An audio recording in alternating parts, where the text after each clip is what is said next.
বন্ধন বেংকৰ পৰা ঋণ লৈ স্বাৱলম্বী বিহালীৰ নিবনুৱা যুৱক নিৰ্মল গোৱালা।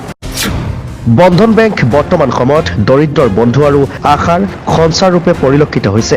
বিহালীৰ বালিপুখুৰীৰ এজন শিক্ষিত যুৱকে চৰকাৰী চাকৰিৰ মোহ ত্যাগ কৰি ডিজিটেল পেণ্ডেলৰ ব্যৱসায় আৰম্ভ কৰি স্বাৱলম্বী হৈ পৰিছে।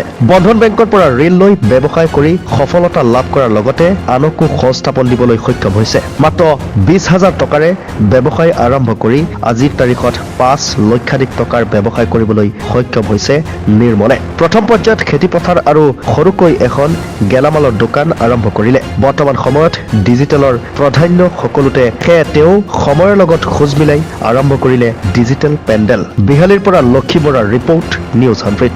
মই এই ক'ব বিচাৰিছোঁ যে আমি সকলোৱে চাকৰি বিচাৰোঁ বা বাহিৰলৈ যাওঁ। তাৰ পূৰ্বে মই এখন সাধাৰণ গেলামাল দোকান খুলিছিলোঁ আৰু সেই সাধাৰণ গেলামাল দোকানৰ পৰাই লাহে লাহে মই চলি আছিলোঁ। তাৰপিছত মই বন্ধন বেংকৰ পৰা লোন লৈ আজি মই এখন টেণ্টৰ ব্যৱসায় আৰম্ভ কৰিলোঁ। প্ৰথমে টেণ্টৰ ব্যৱসায় কৰোঁতে মই কম পৰিমাণে এটা মই লোন লৈছিলোঁ আৰু সেই লোনেৰে মই আৰম্ভ কৰিছিলোঁ মোৰ এই ব্যৱসায়। তো আজি এই ব্যৱসায়ৰ পৰা মই উপকৃত হৈছোঁ আৰু লাহে লাহে মই ৰাইজৰ আশীৰ্বাদ মৰম যেনে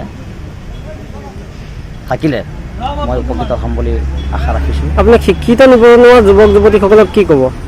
মই তেওঁলোকক ইতিপূৰ্বে কৈছোঁ যে তেওঁলোকে মই যেনেকৈ এই ব্যৱসায় আৰম্ভ কৰিছোঁ, তেওঁলোকেও যদি এনেধৰণৰ নিজৰ ইচ্ছাকৃতভাৱে অলপ কষ্ট কৰি যদি এনেকুৱা ব্যৱসায়, অকল টেণ্টৰ ব্যৱসায় বুলিয়ে মই কোৱা নাই, অন্যান্য এনেকুৱা ব্যৱসায়ৰ লগতে জড়িত থাকি যদি ভালকৈ চলাব পাৰে তেতিয়া ইয়াতো বহুত উপকৃত হ'ব, মই সেয়ে ক'ম। আপুনি কোনটো বেংকৰ পৰা লোন লৈছিলে? মই বন্ধন বেংকৰ পৰা লোন লৈছিলোঁ। আপুনি এতিয়া স্বাৱলম্বী হৈছে? হয়, নিশ্চয়।